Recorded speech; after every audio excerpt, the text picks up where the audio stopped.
Okay, well, 1 minute past. I'm German, so don't want to damage the German reputation for punctuality. Let's get started on session 3C today on day 2 of the Urbanism Next Europe conference. Welcome to all of you who are joining the session. Don't be shy, there's still seats up in the front. Make yourselves comfortable so that you can be close to the speakers and close to the conversation. Of course, it's unfortunate that we cannot be together in person today in Rotterdam. We had originally planned a very interactive session for you with just very short input and food for thought from our speakers, and then various dialogue groups. Unfortunately, that's a bit more challenging to do on the Open platform. So we've had to revert to a more traditional format for this session. Exactly, but today's session on a joint view of mobility and housing. We will share, obviously, as the title says, benefits and examples of integrating mobility management and shared mobility specifically into parking standards in housing developments. I think many of us know that traditional parking standards for housing developments make it extremely difficult to develop low and no car housing developments and their alternatives. So in this session, we will share some legal and policy frameworks for integrating mobility management instead of building parking spaces, as well as practical examples from our experiences all across Europe. And then we're open to enter into a discussion with you as well. We are a very international panel. We have Natasa from AustriaTech in Vienna. Here we go, Natasa, give the audience a wave if you want. We have Minze from Delft in the Netherlands. And we have Bram from Ghent in Belgium.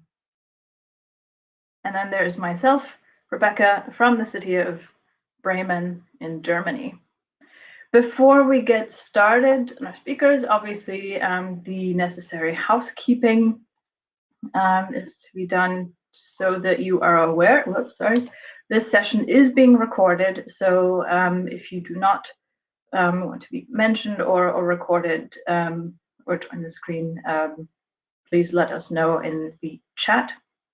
Obviously, you are muted and your cameras are off, so you won't be seen unless you actively request to share your video in the chat. But just so you know, it's being recorded. You are able to chat with participants in under the session chat function. You can see who's in the session under sessions and people, and you can ask questions in the Q&A. So for the questions that you have for your speakers and later in the discussion, we appreciate you posting your questions in the Q&A area. That helps us keep an eye on the questions coming in a little bit better. You can also maximize your screen by pushing the little arrow to the left. So wait, your left, right. Your right, my left, from this view. And you can maximize the full screen of speakers. Right. So that's all I have to say. After the session, obviously, please remember to check out the networking functions. I think this is a really cool function of the Hopin platform, is that you can have individual calls with people that you've connected or want to connect with in the conference. You can join the speed dating area and also write direct messages. So that's a very neat function. Right, but without further ado now, I'd like to go to our first speaker, Minze from the Netherlands. And you are going to share some insights. Oh, sorry, my screen. Some insights about business cases for mobility management and housing development, some policies from the Netherlands. So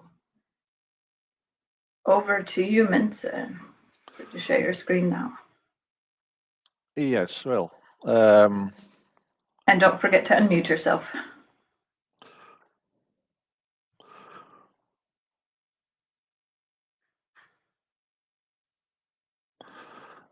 Can you see my screen and can you hear me?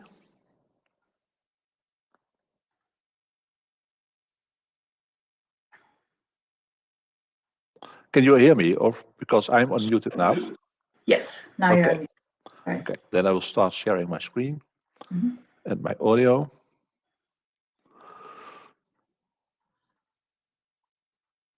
And I have just one screen, so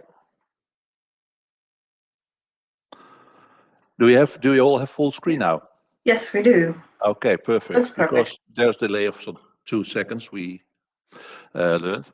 Well, welcome to the session. My name is Minze Walvius from Advier. I'm a partner in the Share North consortium. And my daily job is working in new housing developments on how to implement car sharing, but actually sustainable mobility. And well, where it all comes to is space. I work on both sides of the table. I work for national government, for local government, but also for the commercial side of housing development. And actually, the thing I want to start with is that this is the picture what is shown to you if you want to buy a new house. This is where you would like to live. You like to live in a wood, in a park. You like to live near the water. You like to live on a nice square where your children can play.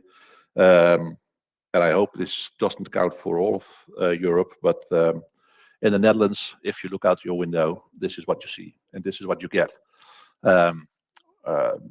One side of the house always looks on a parking space, and mostly two sides of the house have a very nice view on the parking space, which in the Netherlands is empty for about 80% of the day, 70 to 80% of the day. So it takes a lot of space, and it's not a really livable area. The challenge in the Netherlands at this moment is that we have to, for the total of Netherlands, is that we have to build around 1 million houses. And with the current car possession and the current parking standards, that's about 5,000 soccer fields. This translated to a city of Dordrecht. You see in this screen. This is the amount. The red square is the amount of space just needed for parking. So not for infrastructure, not to get into the parking space or get out. This is just the amount of space that we have to find just for one city. And we made this picture for all cities in the Netherlands to make aldermen and the city councils aware of what is the challenge. And of course, we can build underground, but then in the Netherlands, for each parking space built underground, the house which comes with it will cost 30 to 50,000 euros more. And of course, we can try to build it on street level, but then we have a lack of space. We will have heat stress. We will have climate adaptation problems. We will have car and safety problem, other livable problems. So you have to choose between the both bad options. And of course, talking about parking standards, this is the picture I also showed last week to the aldermen of the city of Dordrecht. On this picture, you see a new house. It's for sale on the Dutch housing site. And as you can see, in the Netherlands, we don't drive cargo bikes. If you look at at least as you look at parking standards, because no parking shed in the Netherlands is built at this moment for a cargo bike. I put the pictures in on the right of your screen, and with this picture, or mostly in practice, I try to convince the people who are responsible for this that parking standards are out of date. Because of course, when you go outside in the Netherlands, you see at least 10 people driving a cargo bike with children, with groceries, with shopping, etc. But then we still build bicycle sheds where no cargo bike fits in. And as you can see on the map, it is really impossible to get this bike into a bike shed. So for me, that's the conclusion is that parking standards, both for bikes, both for cars, are really out of date.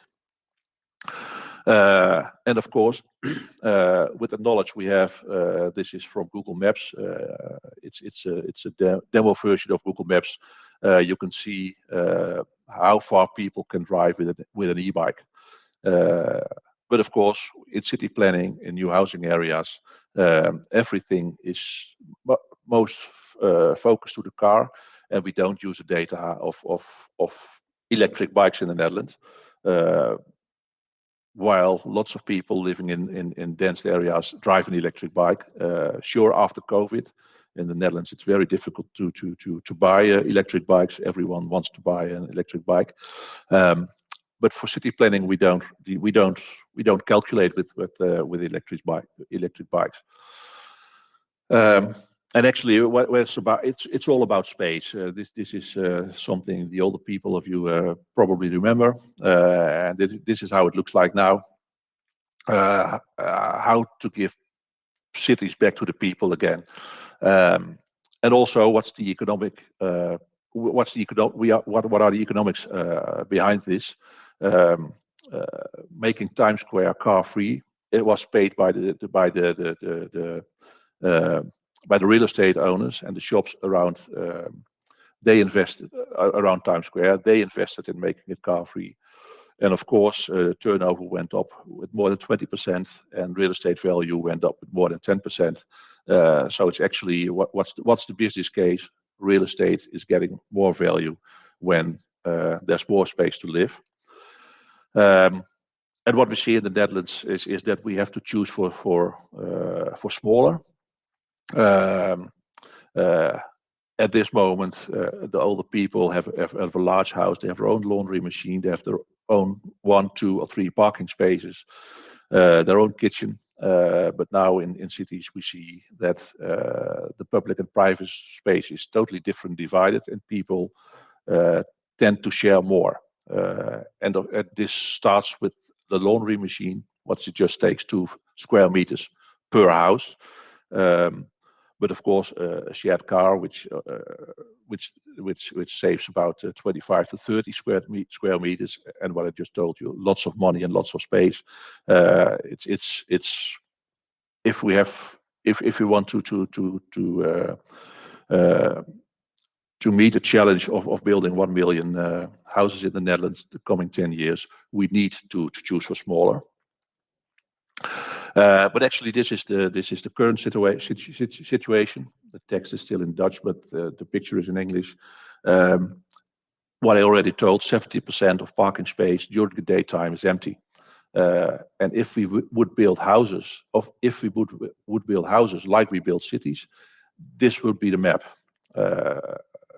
Lots of space for a car, lots of space which isn't used, and very small space for living. And that's something that city planners, but also commercial project developers, should keep in mind. That parking standards in the Netherlands are still really high, and takes lots of space. Of course, I mostly take this old picture. In most of the towns in the Netherlands, we are allowed to calculate the effect of car sharing with 1 to 4. So 1 shared car gets rid of 4 private cars. In the right picture, you can see the effect. But of course, and Rebecca will tell you about that later, 1 shared car get rid of much more than 4 private cars. But mostly at this moment in real estate development, this is the big fight. What's the ratio of a shared car towards the amount of space you can make free to do other things, like build new houses, like giving it back to making more green areas, and make more livable space. In social housing, well, this is a picture from France, but 1 social house just fits on 1 parking space. And lots of Dutch cities still have parking standards for 1.2, 1.5 parking spaces per social house. And of course, the infrastructure, which takes lots which creates lots of heat stress, it takes lots of space. We have the bicycle lanes in the Netherlands. That's enough you are able to go with the car to your house. The ambulance, the garbage truck, everything can go to your house, but it saves a lot of space. For each meter on infrastructure, you can save about 3 square meters of space when you are working in new housing areas. So this is a very old picture. I think you will all know it. But this is the amount of space taken by a 3.5 meters wide lane to transport the amount of people you see in the picture. And then you can also see that towards the future, cycling is becoming a bit of a risk, even in the Netherlands. And it's already showing. Now we have COVID, but 1 year ago and in 2 months again, we will have traffic managers standing outside, guiding cyclists from stations toward university campuses. We have because people cannot get out of their house anymore because of cycling jams. So actually, when it comes to space, what we should do, I think, I propose, is that on the micro level, we should take care that people can decide about the amount of space. So on City Hall, we should decide on complete different things. But with the neighborhood, we should decide on space, and we should decide on how much space do we want to use for parking. And that's what we try to create in new housing areas. The amount of parking space is something where the local energy corporation or mobility corporation or housing corporation has to decide about on how much space they want to get rid of for their cars, and if they want to have shared cars, and what cars they want to share, or they rather want to share a bike. And actually, when you go to the behavioral point of view, we use this picture. If we want people to use bikes, if we want people to use public transport, if we want people to use shared cars, then this is the picture, the schematic picture of what an area should look like. It's of course stupid that when you want people to use public transport, that in new housing area, normally in the Netherlands, we still have parking in front of our door. Then you have to walk about 400 to 500 meters to go to public transport, and then you have to walk about 800 meters to get to a shared car. So in this picture we use this is actually how you should look at new housing areas, and this is how you should facilitate mobility if you want people to use sustainable transport, but also if you want to save lots and lots of space. And of course, the second ring, the middle ring, is a mobility hub or a mobile point or mobile point, or whatever people want to call it in the Netherlands. It's lots of names, but you can concentrate your garbage, your parcel lockers, your public transport, your shared facilities on one point in about 300 to 400 meters from your house. So it's a connecting point, it's a starting point of your trip. And of course, if you want to use your car, it's okay, but you have to walk 500, 800 meters, or perhaps more than a kilometer. And that's the way we try to build new housing areas at this moment. But then the big challenge, and that's where I also want to end my last two slides. The big challenge in new housing areas is actually in this picture. As you can see in the lower part of the picture of the slide, We have the fixed infra, parking space, built parking space, parcel lockers, charging points, but also we have energy infra like solar panels and heat pumps, these kind of things. And then we have a layer, which is the hardware that we can share, garbage cans, city logistics, shared cargo bikes, shared cars, etc. And then we have the famous interface, we call it MaaS, Mobility as a Service. And actually the end customer just wants a ride on a bike. Sometimes they want to ride to park their own car or a car for visitors. They want to get rid of their garbage. They want electricity. They want heat.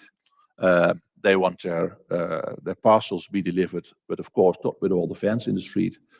And that's what it's about. It's about those citizens who just needed the service. They don't need a shared car. They want a ride. They don't need a solar panel. They want electricity. And of course, on city level, it would be very nice if we have all the data from these kinds of services, so we can have real-time management and data available to see how we can work with this. And of course, I brought in the energy for a goal.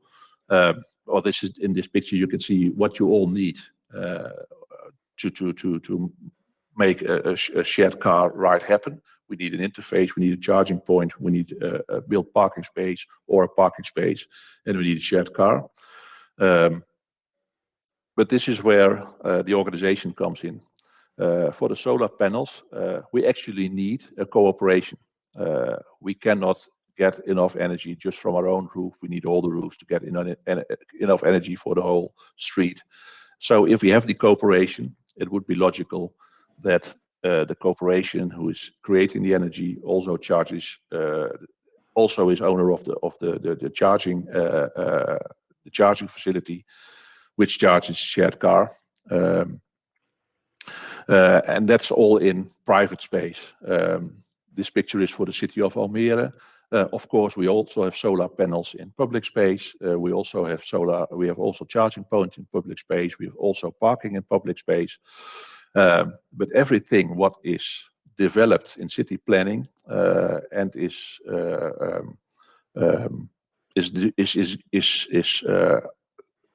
given to a party, to the housing cooperation, to the area corporation, or to the city.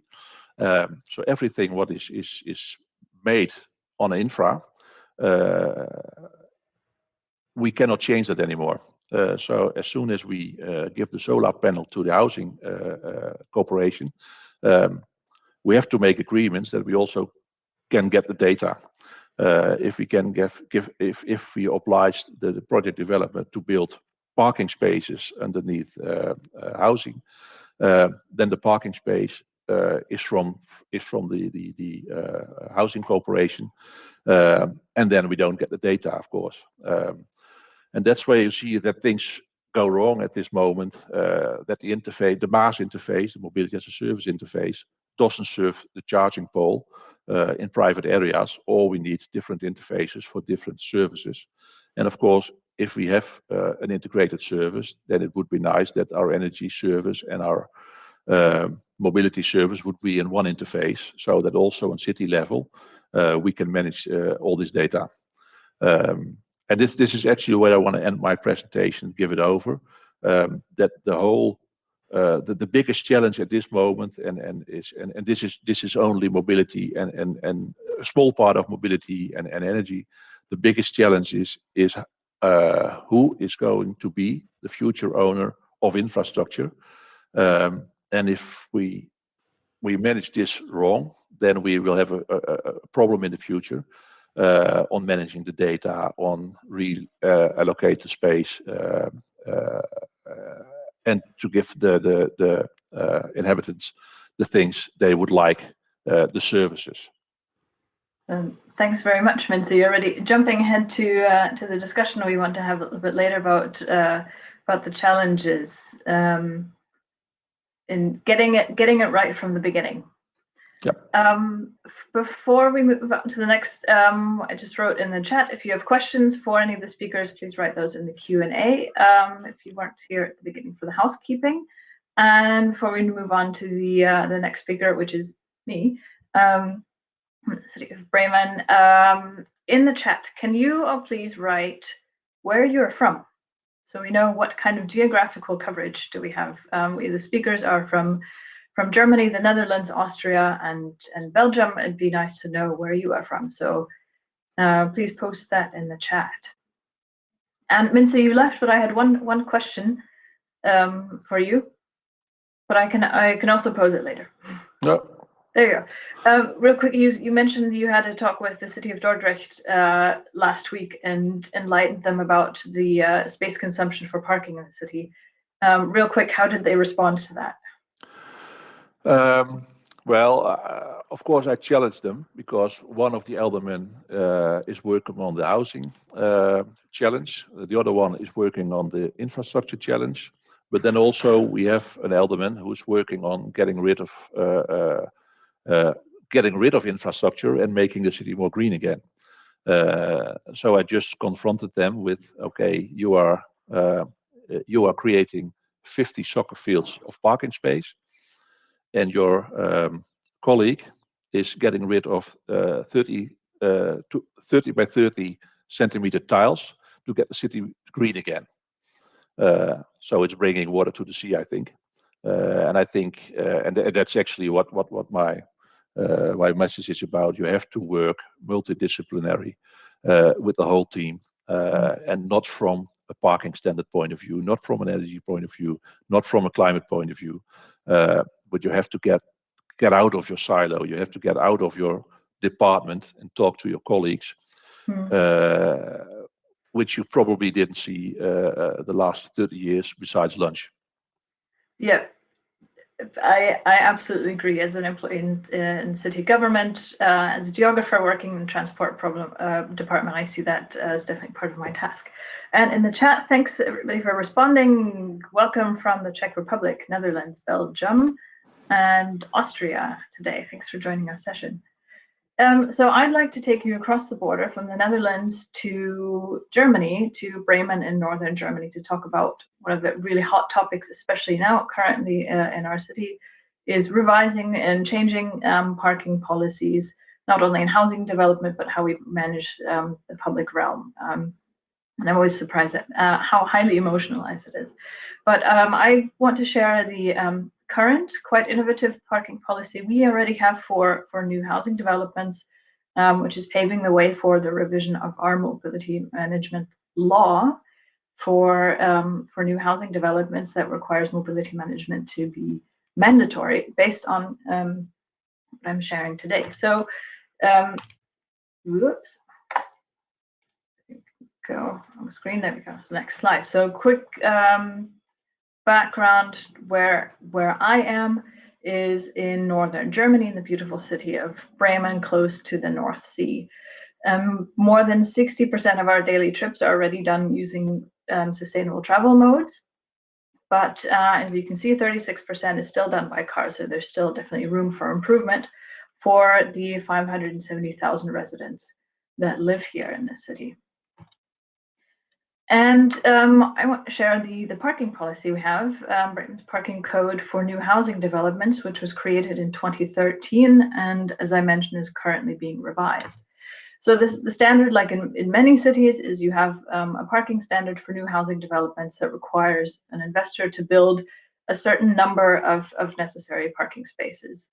Unlike the Netherlands, like Minze mentioned, with 2 or 1.5 parking spaces. In Bremen, the average is 0.8 parking spaces per flat. If an investor cannot or does not want to build all of those, it can reduce some of the necessary parking spaces and pay a fee to the city. But as of 2013, we've also made it possible for them to integrate mobility management instead of building parking spaces. For example, by including a car share station in the development, providing public transport passes to the residents, or car sharing memberships. and therefore the fee that they have to pay to the city is annulled. And this applies to residential as well as commercial use, which is, as I found in my research, quite unusual in other cities.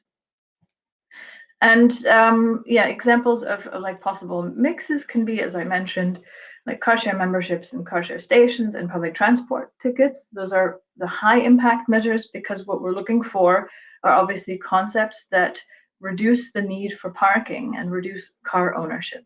So these are the highest impact measures. Minze mentioned the car replacement quota of 1 to 4 in the Netherlands. In Bremen, we have research that shows that the local car sharing replaces 16 privately owned cars for each car sharing vehicle. And then other measures that can also be incorporated into the mobility management concepts with housing in like a priority 2. So in addition to car sharing and public transport are integration of cargo bikes and offering of bike sharing memberships, the electric scooters, or things like railway cards or bicycle repair shops. There's really a large catalog of possible measures. And let me just share a quick theoretical example with you, so you know how this works. So this investor X wants to build 10 flats with 65 square meters each, which would require him or her to build, according to the general parking standard, 10 car parking spaces and 20 bicycle parking spaces. That's a whole lot of space. The investor doesn't just see the need for it or doesn't have it. So he or she has decided only to build 2 car parking spaces and all of the bicycle parking. And what's with the other 8? To say, the other 8 transfers into a monetary value. For this example, in this zone, in a new development area, you would have to pay a fee of 11,800 euros per parking space. So that translates into more than 94,000 euros for a mobility concept that this investor has to invest in, in a mix. And as I said, the mix can be of a number of measures, but what's important to us as a city is that it is target group oriented, so that it actually meets the mobility needs of the residents of that housing development, and that it has a certain continuity and duration. So we're looking for a minimum runtime of 5 years, because it takes a while to change mobility behavior. So obviously, a permanent concept would be desirable, but a minimum of 5 years is what we require in order to implement a mobility shift. And one example is of our local housing development agency, the Karbaumer, a practical example. Instead of building 21 private car parking spaces, they included a mobility hub in their development with 2 car sharing spaces, one of them electric, one of them conventional, to meet all necessary mobility needs, a bike share station, and a shared cargo bike. And that's used quite well. But the general question we had for development of future policies, if we should keep it, in the revising law, was how effective, or are these mobility management concepts really effective? Do they lower car ownership? Do they lower the demand for car parking spaces? And do they encourage more sustainable travel behavior? And for that reason, I contracted a study, and Team Red, Germany consultancy and research agency, carried out a study on the mobility concepts that had been completed, or at least been running for at least 2 years. Here's a quick map of those. A lot of them are in a new, complete new harbor development area. We also looked at control groups, so not only the objects with the mobility concepts, but the immediate surrounding area, so that we have good scientific comparison. And let's look at the results on car ownership. Surprisingly, or not surprisingly, maybe, the households with the mobility concept in these developments owned significantly less cars than households without the mobility concept.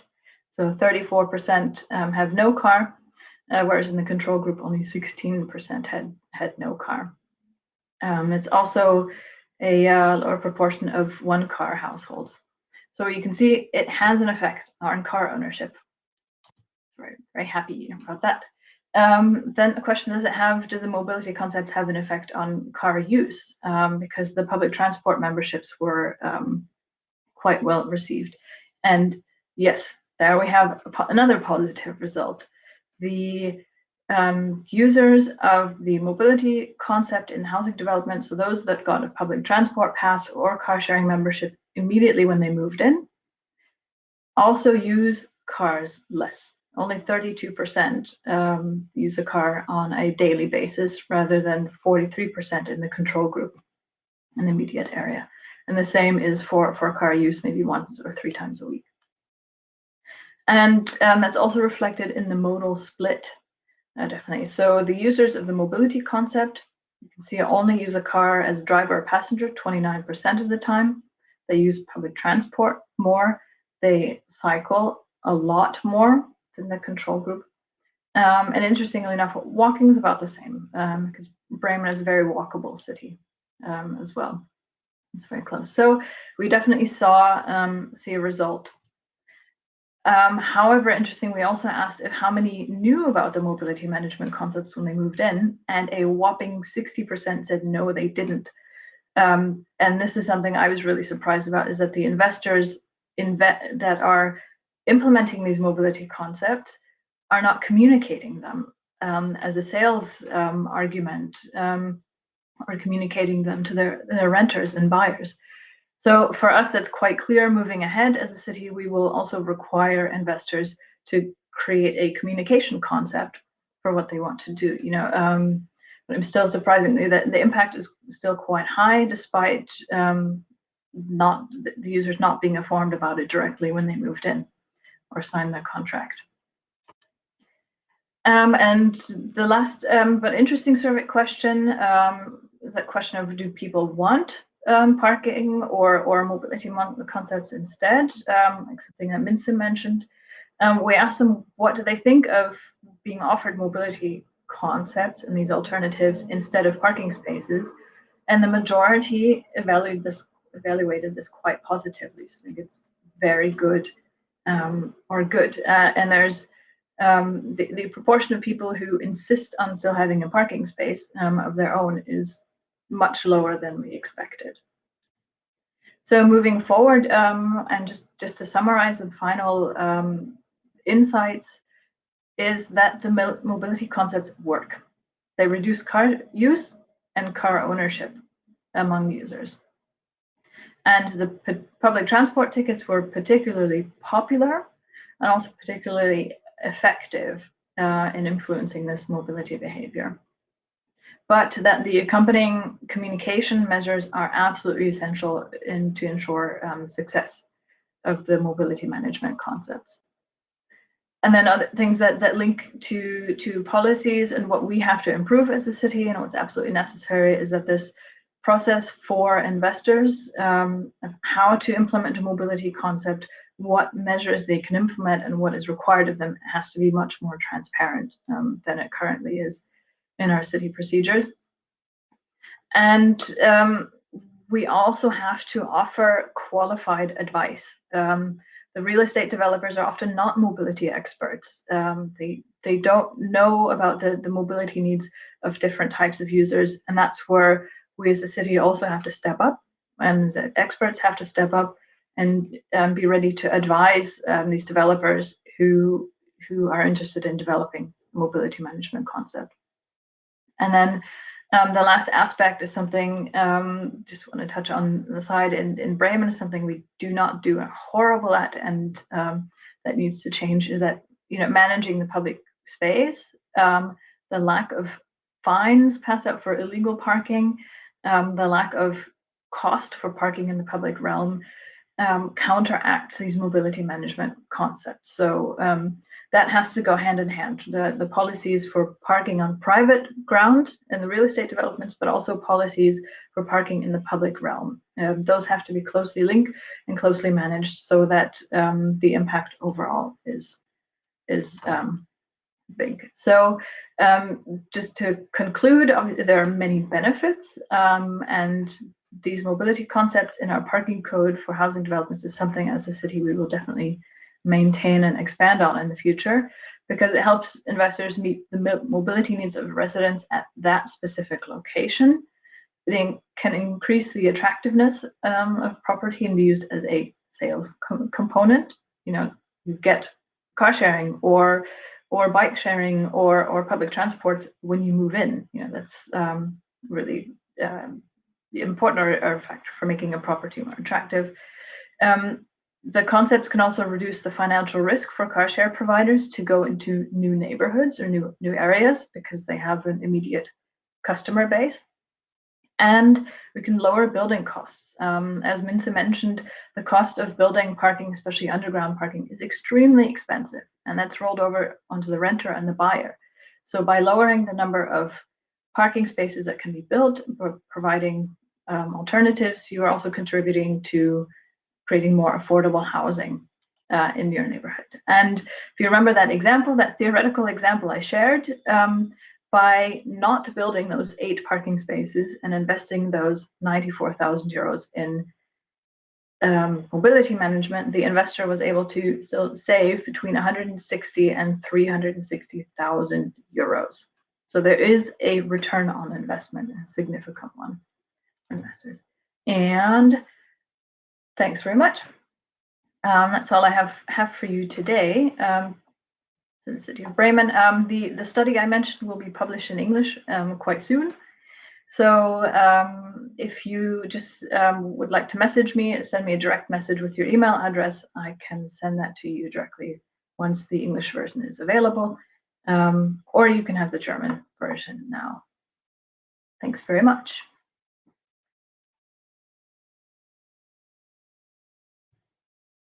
Great. So since I'm also moderator and speaker, I'm trying to keep an eye on the chat and in the questions. But Minze, thanks very much. You're already responding to that.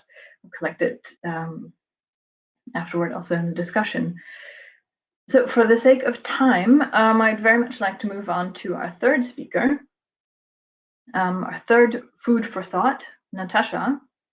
And we will continue to collect your questions, and we'll have a chance to for you to join the discussion after our first speaker. So Natasa, feel free to share your screen now and then mute yourself.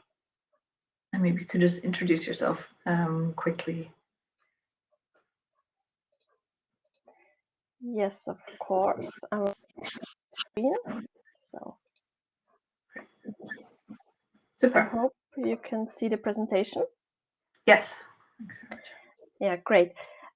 So my name is Natasa Hodzic-Srndic from AustriaTech in Vienna. Just a short introduction, what we are doing or what is AustriaTech. We support transformation and change processes in the context of traffic and mobility. We are also think about the various aspects of transportation, of transformation processes, such as sharing, data access, management, also mobility ecosystems. And we also focus on sustainability, safety, and efficiency. I'm working in the field of mobility ecosystems regarding, for example, mobility and housing, or, for example, mobility and tourism, and so on. About my presentation today, I will speak about some examples from Austria regarding mobility and housing. I will also present some mobility and housing facts. For example, almost 80% of all journeys have their starting point and destination at the place of residence. And in Austria, for example, the transport infrastructure already takes up over 2,000 square kilometers. That's the facts from 2018. And also another interesting fact is that the online trade will continue to increase, as we saw it also in the COVID-19 crisis. So the holistic view of housing and mobility is essential. So we have to connect the two sectors, so housing and transport, also to think about a sustainable mobility. So what can we do? We made a work on that. What is possible to change to change the behavior? We have the legal framework. We can create acceptance. We can create incentive systems, and we can monitor pilot projects. I have some examples from Austria. We have also in Austria mobility contracts, for example, in the city of Graz. We have a mobility fund in Vienna, which is funding these sustainable mobility measures in housing concepts. And we have, for example, also single mobility concepts, for example, in Salzburg. That's a rural area where also a housing project was realized, where we had a mobility concept, like, for example, also in Bremen. Just a few words to the mobility contracts in Austria, especially in Graz. As we also heard before, and we know we need different things for mobility contracts. For example, we had to think about the legal framework, for example, special planning, building regulations, etc. We have different measures we can use. For example, we can tickets for the public transport, package boxes, car sharing, bike sharing, etc. We have to involve different stakeholders, especially the mobility providers, property developers, the municipalities, the cities, and also the residential population, which is possible with communication measures. We are also looking at the development process of these mobility contracts, the implementation process, and what is really important also for the future is the evaluation process. So that we also for Austria have numbers how this can work, and how we can also change the legal framework to make this mobility contracts not only for different projects, but maybe also for whole city areas. What can be the content of mobility contracts? That's just a few of them. We concentrate in Austria on the pedestrian traffic, on the cycling traffic, on public transport, car sharing, bike sharing, and what is also important, on delivery services. So we also have to think about that because that is also an important factor for sustainable mobility. And what are the challenges? We see also challenges regarding new trends in the context of digitalization. In Austria, we have also different legal frameworks in the different cities. We have a lack of data on mobility behavior because we also need to know how are the, for example, the residential people are they walking, are they bicycling, or are they using car or not? What is also important is the creation of new and reliable operating business models, also in interaction with the housing sector. So we have to link the two sectors, mobility and housing, also to create these business models and to test them. What is also important is the fact that we have public space and private space, and in Austria the link is missing because there are different operators also and stakeholders. What is also important is a cross-sectoral actor analysis. So we need to know which actors are important in this field. And what is also a big challenge also is the know-how or also the infrastructure regarding e-mobility and also existing buildings, because all the new mobility contracts were made with new housing, new buildings. The question is how can we bring sustainable mobility also in residential existing buildings?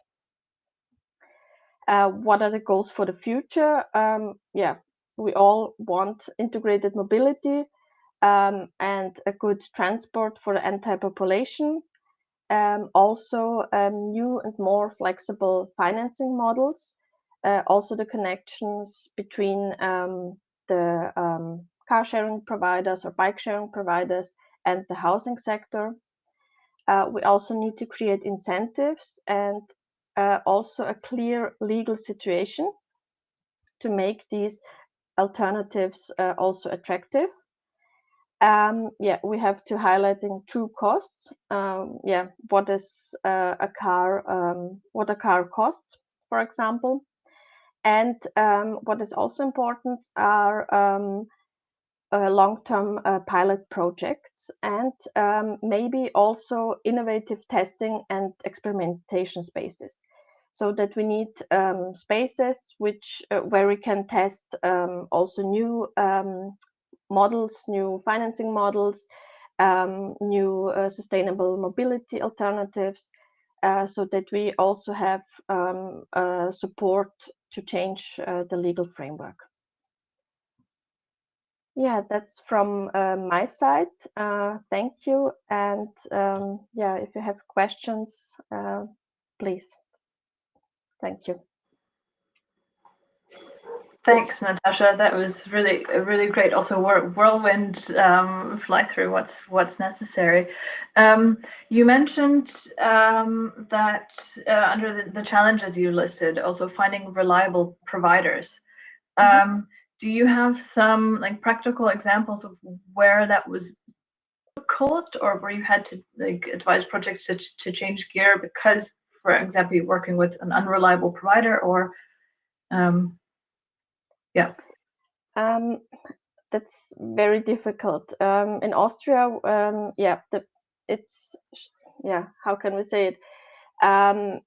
The examples which are where these mobility contracts are working are like that the providers are interested in this project, so they want to also are integrated in this project, and also there is like a funding, so they're working for example 2 or 3 years, but the question is what is happening next. So what's after this 3 years, because these mobility contracts and these concepts are a really new tool, and as I mentioned, this legal framework is also missing, because who are these providers? Can for example a developer be that, or for example the house owner, or for example a mobility provider which is already existing, and we can have more houses, for example. Maybe it's not only for one house, but maybe for a district. So this is a very difficult question in Austria. Yeah. I would say that our experience in Bremen covers those things as well. I mean, we've had good experience with really good, reliable providers, and then other providers that have just, stopped providing their services and kind of disappeared, and not kept the mobility concept going. So we have also had to develop or keep our policy flexible enough to allow for ifs and whens. And those different scenarios. That is definitely a tricky part. What if one provider goes insolvent, or what if an ownership of the property changes? And those are kind of questions that we are trying to deal with at the moment. Find that fine line between finding clear direct policies, but still also allow flexibility for eventualities that you cannot foresee. Yeah. Okay. Thanks. We'll come back to that in a bit. So our final speaker, Bram from Belgium. Hello, Rebecca. Hello, Bram. Nice to see you again. There you go. Feel free to share your screen now for our final food for thought input before we have some time for discussion. Yeah. All right, great. So welcome everyone. I will talk about shared mobility and housing development and some examples from Belgium. On the agenda today, I will give a short introduction about who we are and what we do. Then I will explore the legal possibilities and pitfalls for the integration of shared mobility, give some examples from Belgium and some lessons learned from these examples. But first of all, my name is Bram. I work as a policy coordinator for Autodelen.net, and Autodelen.net is a Belgium network organization that works on the promotion of shared mobility, on innovation, and also on lobbying about shared mobility. We are one of the inventors of the mobility hub concept in Belgium, in Flanders, and we are also involved in several European projects, such as the Share North project, of course, eHubs, Artform, etc. Before I will talk about the integration in housing developments, it's good to take a deeper look into the Belgian market at this moment. In Belgium, we define two different types of car sharing. Systems that work with an own fleet, as you can see on this slide, where we have different operational models, round-trip station-based systems, where you have to bring the car back to the same station, round-trip home zone-based systems, where you have to bring the car back to the same home zone, and last but not least, also the free-floating systems. We have two operators there in Belgium at this moment, Poppy and Green Mobility in Antwerp, Mechelen, Brussels, and Ghent. We also have a second form of car sharing in Belgium. It's the sharing of private cars, where we have two different models. On the left, you can see systems, Dégage and Cozy Wheels, that work on a cost-based level, where you have to pay the real cost of the car for sharing. And this can be done in a close community, like they do in Cozy Wheels, with friends, with neighbors, but also in a bigger community, in a Dégage community, which is a system with around 350 cars and more than 3,000 users. It's quite unique in Europe. You don't have that kind of systems in many other countries. On the right side, you have the get-around system, which is also working in other European countries, which focuses on the market price, where you can put your own car as an owner on the platform. This as an introduction. What we see over the last couple of years, that in Belgium and Flanders specifically, there has been a huge interest of implementing car sharing in housing developments, but there are still a lot of questions, some practical questions on how many shared cars do we have to provide at a certain location. Does it have to be underground? Does it have to be publicly accessible? how can we guarantee as a government or as inhabitants that there is a continuity on the long term, that there is an offer of car sharing in 10 or 15 years? Which type of vehicles do we need, etc., etc. And many of these questions we try to answer in an inspiration guide we wrote last year and it's in Dutch. If you're interested in this, we can share this, of course. Inspiration guide, which focuses on these questions. And of course, if we talk about these questions, mainly it's also about legal things. And of course, we are not lawyers ourselves, or not legally specialized in these legal things, but we worked together with a legal consult last year to explore the different opportunities for the structural integration of car sharing in housing developments.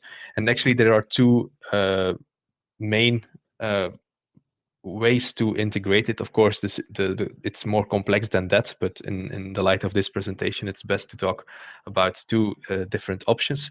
And the first one is sort of a charge, and to be honest with you, I don't know if that's the right word in English. In Dutch, we say a last, but I guess it's a charge or a fee that the housing developer has to pay to a local government in order to get a permit.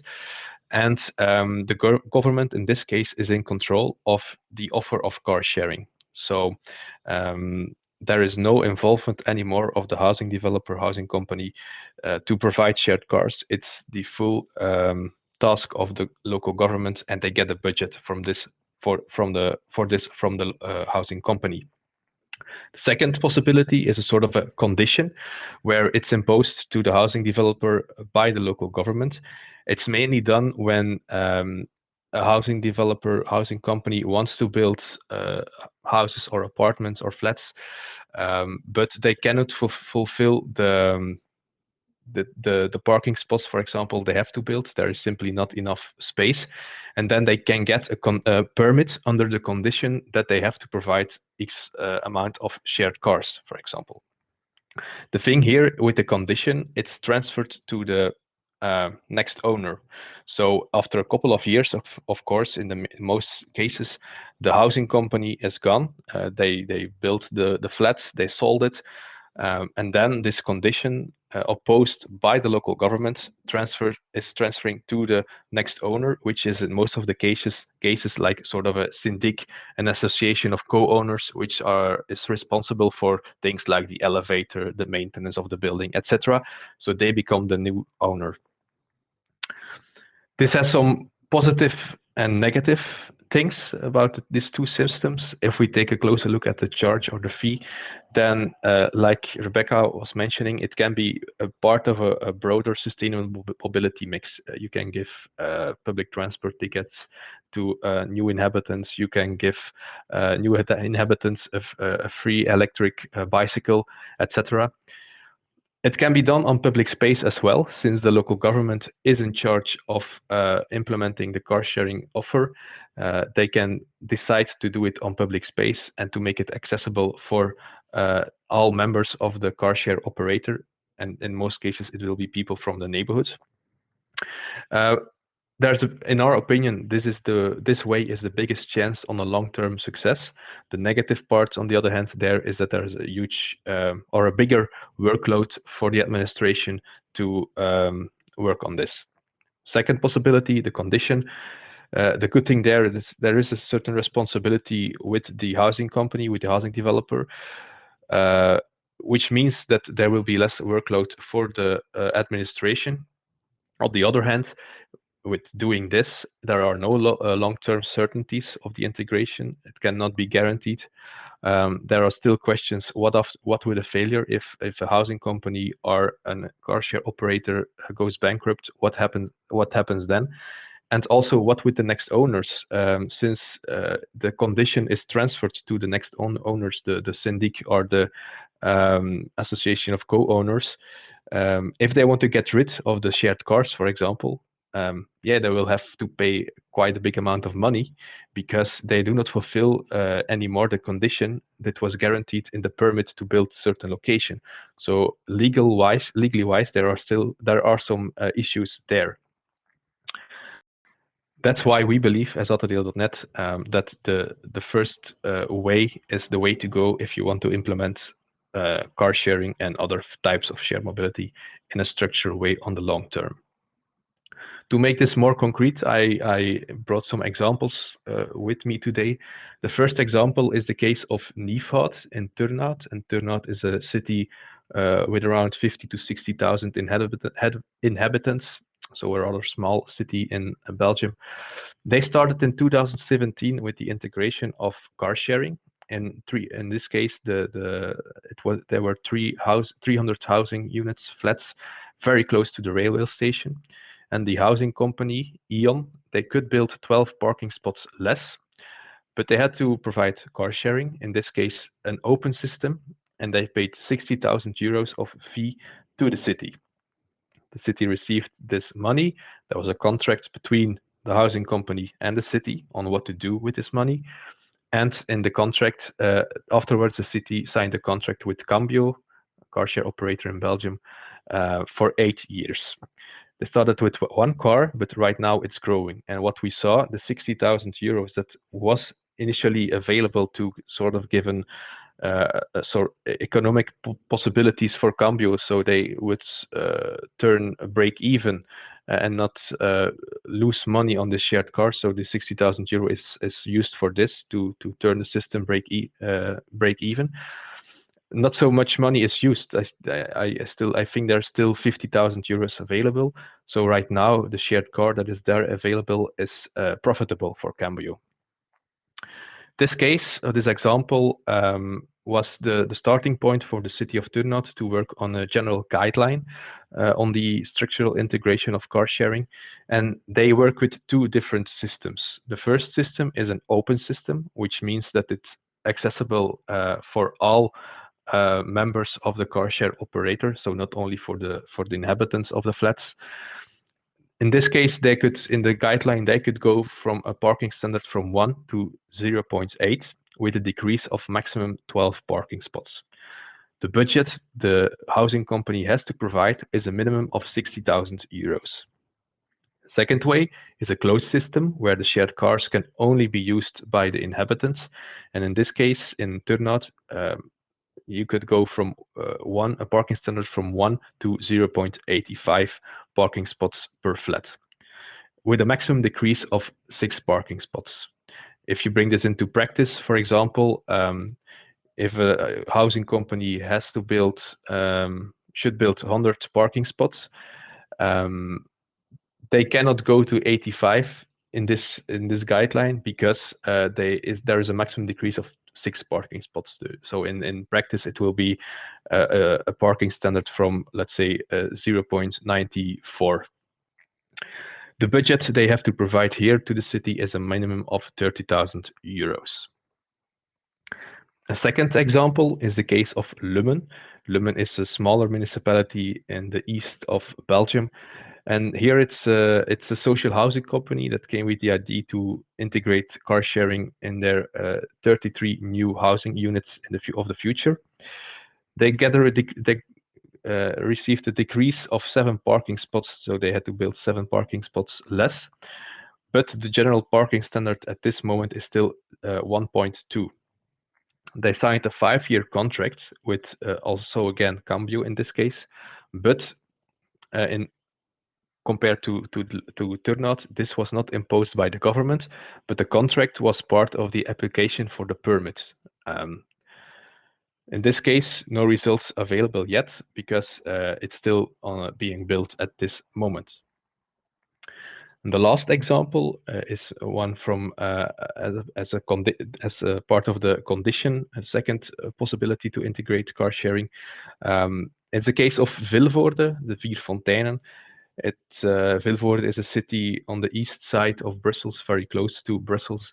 And they started in 2018 with a combination of actually with a mobility hub, with shared bikes, shared electric vehicles.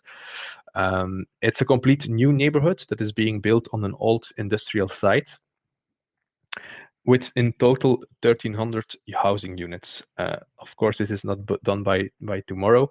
The end date of the project will be around 2035. at this stage, the first two phases that are being built have a general parking standard of 1.4, but the idea is to go to a parking standard of 0.8 by the end of the project in 2035. In this case, it was imposed by the government as a condition, but bad example in this case, in last year, the operator Zencar went bankrupt. This brings us to the last part, because there are many lessons learned from these cases. I do believe that until today in Belgium, and I think also in many other countries, there is no perfect example on how to integrate car sharing and shared mobility in a housing development. And I think we still can learn a lot from each other. If we take a deeper look into the case of Turnhout, very important there are no possibilities for a tailor-made parking standard. It's quite fixed in their regulation, and in order to integrate car sharing in a good way, it's important to be flexible and to adapt to the situation. They started with one car, but in this case, it would have been better to start with 2 cars. The reason for that is quite simple. 2 cars gives a better alternative for the first and the second car of new inhabitants, while 1 car, when the car is gone, there is simply no alternative. Although we see that it was still quite successful, also maybe thanks to the fact that in the neighborhood in Turnhout, there are also other Cambio cars. Another lesson learned in Turnhout is that the contract between the city and the housing company, the 60,000 euros they had to provide, it was not really mentioned what to do with the rest of the money. And in this case, there is still quite a lot of money available to do nice things with sustainable mobility, but there are some legal issues there because it cannot be used in other sites on other areas in the city. The case of Lummen, here again, there are no possibilities for a tailor-made parking standard, which is, as I said, very important. We have some questions on the liability on the long term. What happens after the 5 years when the contract with Cambio is finished? There are no certainties there. Also, the parking standard is too high at this moment. It's 1.2, as I mentioned, which is too high. We suggest to have a maximum parking standard of 1 parking spot per flat. In order to be a good alternative for the second or the first car, and in order to create a business case for car share operators. And lastly, also there is at this moment no attention for third payment regulation. What we mean with this, we are talking about social housing, and it would be good that maybe the city could act as a third payment party to make it more or cheaper for the end user to use the shared cars. And the last case in Vilford, in this case, our questions we had about the liability became reality. And here again, the losers, the impaired, are the end users and the neighborhoods, because the end users, they have no alternative anymore for their first or second car. So they had to be creative and in most cases buy a new car, which also affects the neighborhoods, of course, because there is an added parking pressure in the neighborhood there. This was my presentation. If you have any more questions, please ask in the chat box or later in this session. Thanks very much, Bram, for providing a really good policy overview as well as some practical examples of that. We have some chat going on, obviously, and some questions coming in. But I would like to ask Minze and Natasa to join the stage again. For some questions and to discuss challenges. Just a real quick response to Václav's question. You asked the example that I shared and the required parking spaces and the reduction that was made if there is an exemption in the parking code. Yes, there is for investors who provide mobility management offers. They can reduce the necessary parking spaces down to 20%. So that's also why I use the example of the 10 parking spaces. It was an easy example, and I think some examples that Bram showed also showed that it's possible in some Flemish communities. So among you and the examples that everybody showed and the I guess call to action for policies, the discussion one question I would like to ask you is, what are the challenges, but also the benefits that you see for making parking or mobility management concepts in housing developments either mandatory for investors or voluntary? The examples that Bram showed also really show that there are challenges that come with both, the mandatory and the voluntary concepts. And I have the same experience in Bremen and also in my research that I did for our new policy. But I'm interested in your thoughts.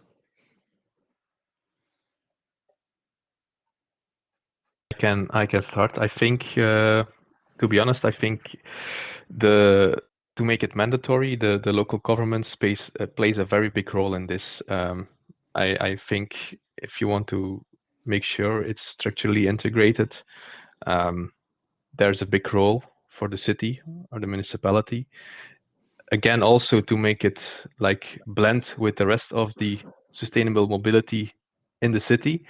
So I really believe that it should be mandatory. And let's say the main role here lies with the local government and not with the housing company, in my opinion, because they just want to build flats, sell it, and want to get out of it. And I mean, it's not like this, of course, but and I believe that the local government has to be there to make sure that it's implemented in the long term and be flexible with it.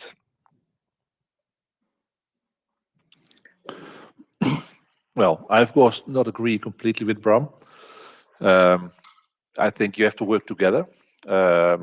What I notice in my daily practice is that lots of government don't even see the difference between project developers that have a hit and run strategy, so build and sell and are gone, but also lots of developers who will stay and rent out the houses and are there for 10, 15 years. That's another kind of project developer with other rules, with other strategy, which you can work with. So I think you should be aware of that. And what one of my biggest risks are, besides the ones I mentioned, or biggest challenges is that I see lots of governments really work like promoting the business case for car sharing. And I think the business case for government is creating space and livable areas and these kind of things.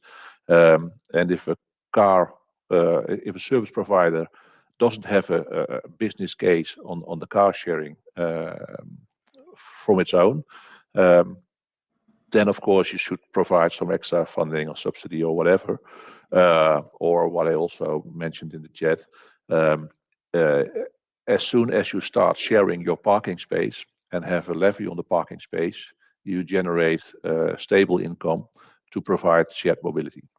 And I think that's the real trick, that stop allocating parking space to a house, because once it's allocated, there will be a car and you will never get rid of it. If infrastructure is there, you will never get rid of it. And what we try to do is to implement shared parking within the housing area. So actually, the lack of parking spaces is a common problem of the housing area. And well, that's it. And then they have to provide shared cars. And of course, in existing areas, government has to do something. But especially in new housing areas, you can start from scratch and make a better society at once. But then each project is special. We don't have standards. Yeah. It's true. Natasha, what are your thoughts on the voluntary or mandatory measures? Yeah, I think what is important is maybe not the question if it is voluntary or mandatory, but the standards, so that we have similar standards in the residential areas. And also an important thing or challenge, I think, is, as we can see in Austria, for example, not only the new housing projects, but also the existing ones, where no garage is existing, for example, or where the parking space in the public space is used. How can we solve this problem, for example?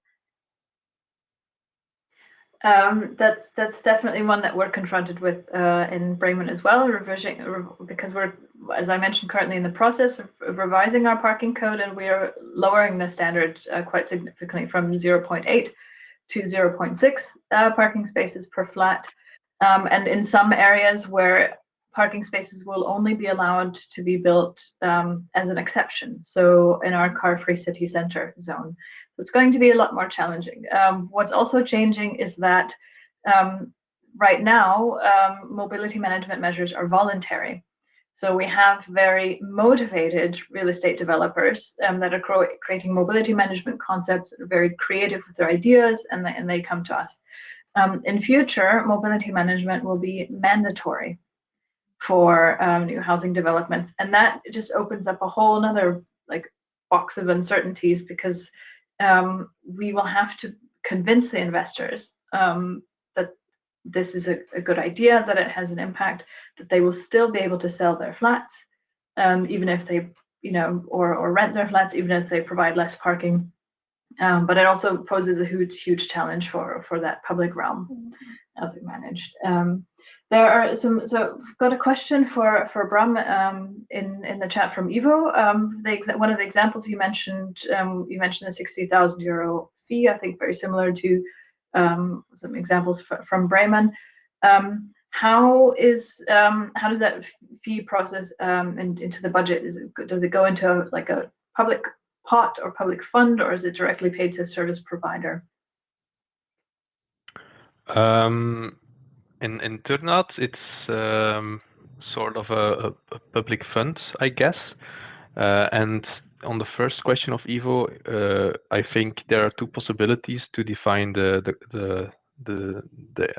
cost of the fee, how much it has to be.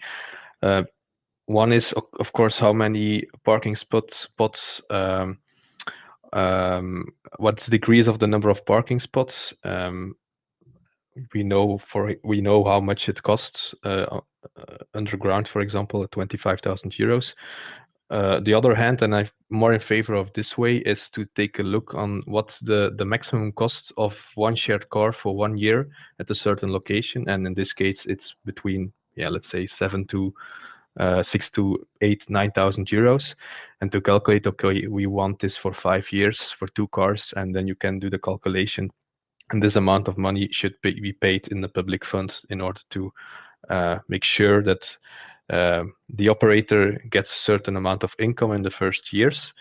And of course, then again, it should be guaranteed that, or there should be some things in the contract or in the fund that this money can also be used for other things than just car sharing, basically. Because if it's profitable, in the end, you will have a lot of money doing nothing in a public fund that cannot be used. So this is a special point of attention as well.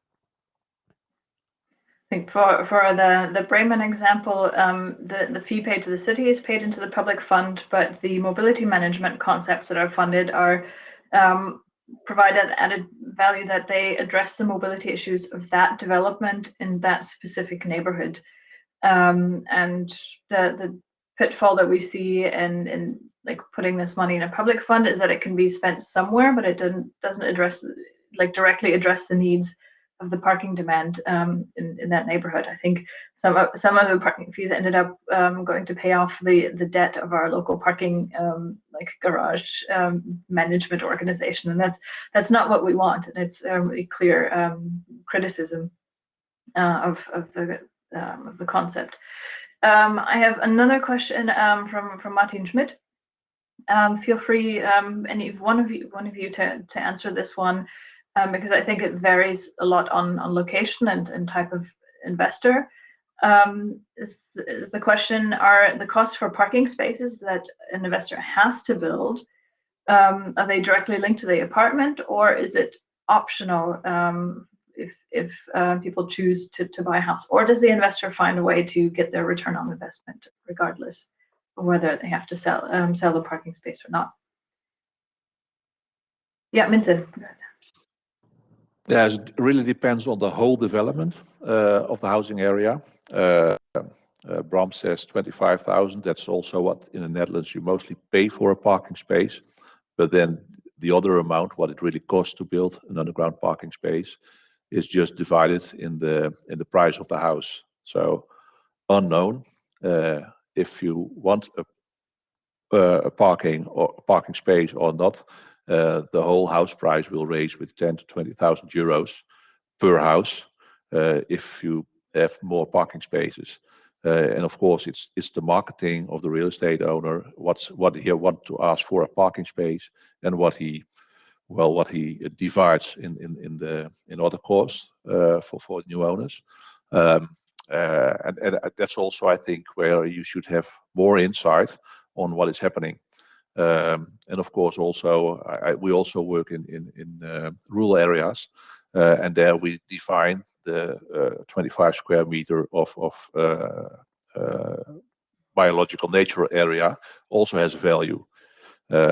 And I think it's very reasonable to charge around 30 to 40,000 euros. But then you have to look into the business case of the developer. If the developer has to build lots of apartments and social apartments, of course, the whole business case needs to have more penthouses and more expensive houses, etc., to get a business case at all.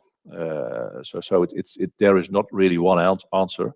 You have to start from the ground business case of the local government, or what's the value what's the value of building space, and from there you can see how much houses you have to develop, how big, what margins you try to get on what you can build, and then it's of course strategic.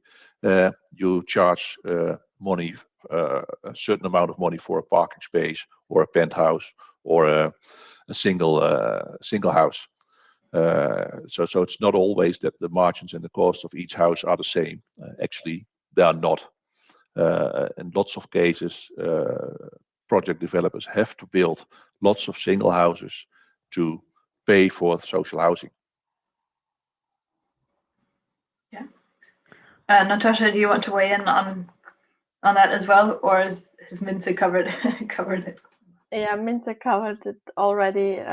It's a difference. Are there flats for rent or to buy, or is it social housing or private ones, or that's a different business cases. So short answer for Martin is it depends. I think we could probably do another session on the pricing of parking and how investors get a return on investment. Can they get a return on investment for the parking that they have? But be aware, this is especially the point where the hit and run project developers can fool you. Mm. So you need the expertise on government side on the total business case of the total area, because otherwise they save 2 million on parking spaces by providing 2 shared cars. So we know the topic for our next application for next year's urbanism next conference. We are nearly out of time, so one very last question for Bram, but I think it might be something that everybody or is at the back of their mind. Is car sharing a good alternative for commuting to work? You mentioned this housing development in a small town. With very high car ownership rate, and it seems one example here is, or the example of the community being mentioned in the question, is not well serviced with public transport. Is car sharing suitable for commuting? In general, I would say no, but we see today in Belgium that some operators are working on pricing models that are interesting also to commute to work.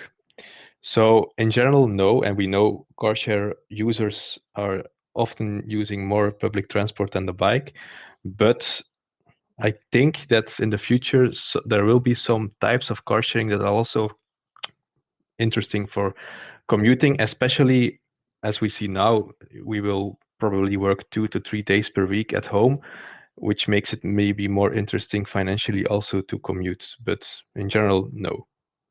And I think for the example that you mentioned, it's quite relevant. Even if public transport service is not so great and people need to commute by car, the car sharing can be an alternative to the second or third car in the household. And in this case, it is used, and there's one operator right now who works with a pricing model that you only have to pay the kilometers, so not for the time you're using a car.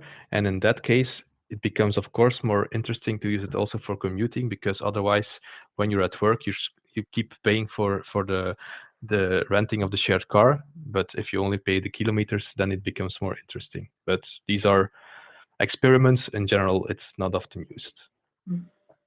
Great, thanks. Thanks so much to Natasa and Minze and Bram for your contributions to this session. I think it would be wrong to thank myself for my own presentation, but there we did. Thanks, Rebecca. Thank you, Rebecca. Thanks most of all to all the participants who joined this afternoon or this morning or this evening, depending on where you are. Hopefully we gave you some food for thought. Obviously the presentations from today's session will be shared after the conference. They all include our contact information, so feel free to either contact us via email or via LinkedIn.